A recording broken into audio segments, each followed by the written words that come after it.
கர்த்தருடைய பரிசுத்தமான நாம மகிமைப்படுவதாக.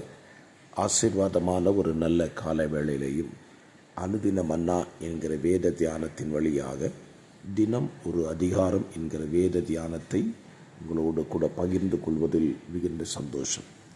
இந்த புதிய நாளை காணச் செய்த தேவனுக்கு மனதார நன்றி சொல்லுவோம். நம்முடைய பட்டணத்திலே தேவன் கொடுத்து வருகிற நல்ல மழைக்காகவும் நன்றி பலிகளை செலுத்துவோம். இந்த காலவெளியிலேயும் நம்முடைய தியானத்திற்காக ஆதியாகமம் 24ஆம் அதிகாரத்தை தொடர்ந்து நாம் தியானிக்கப் போகிறோம். நேற்றைக்கு தியானித்தோம் ரெபெக்காளின் வாழ்க்கையை குறித்து, அவருடைய சுபாவங்களை குறித்து தியானித்தோம்.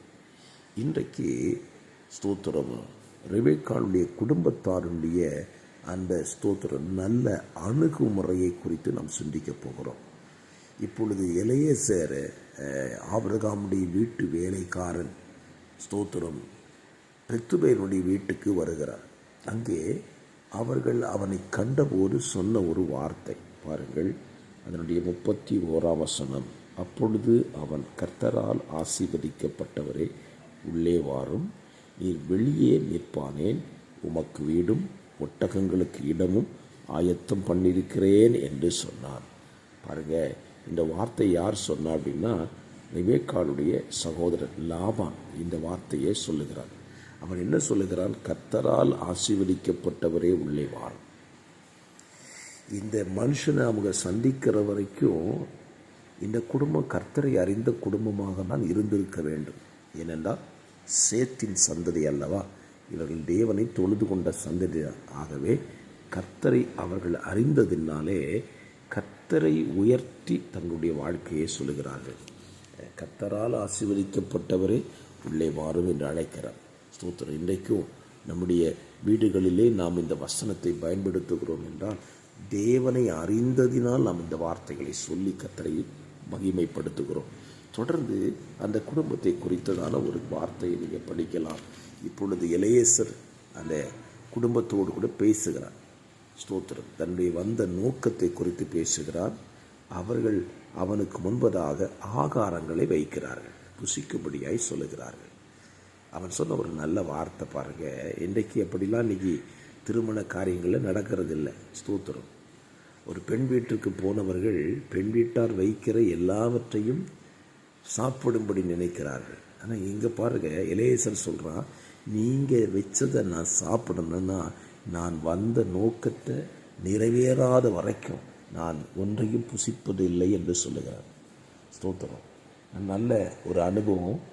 ஸ்தோத்திரம். அவன் வந்த நோக்கம் பெண் தேடி தான் வந்திருக்கிறான். இந்த பெண்ணை அவர்கள் கொடுக்கிறதாய் சம்மதித்தால்தான் அவன் புசிப்பேன் என்று சொல்லுகிறான்.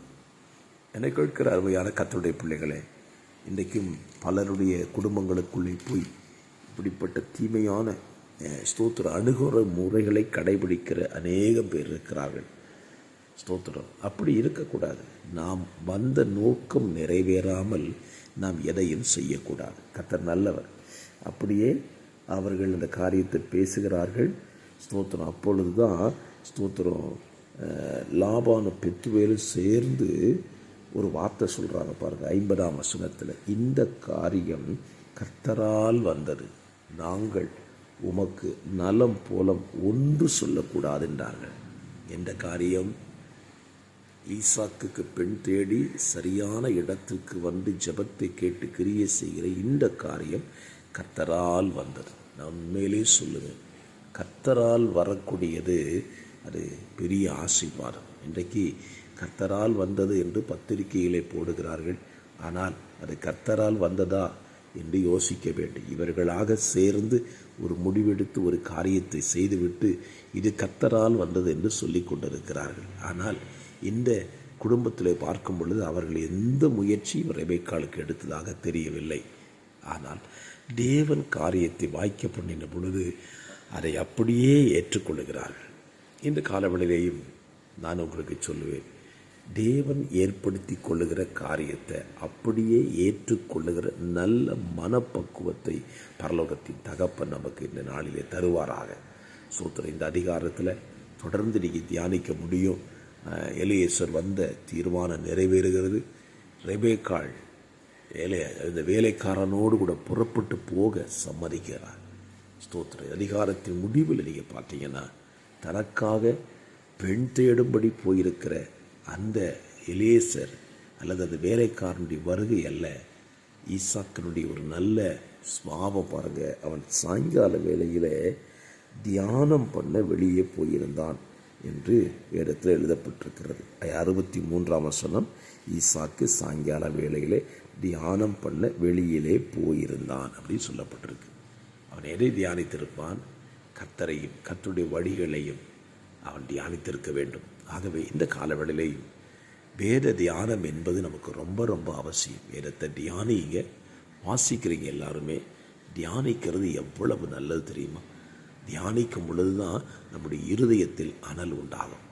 ஆகவே இந்த புதிய நாளிலே இந்த வார்த்தைகளை கேட்டு, இந்த வார்த்தையின்படி வசனத்தை வைத்து தியானித்து பலனை பெற்றுக்கொள்ள உங்களை வாழ்த்தி ஜெபிக்கிறேன். பரிசுத்த பிதாவே, இந்த நாளிலே இந்த வார்த்தையை கேட்கிற இந்த பிள்ளைகளை கர்த்தர் ஆசீர்வதியும்.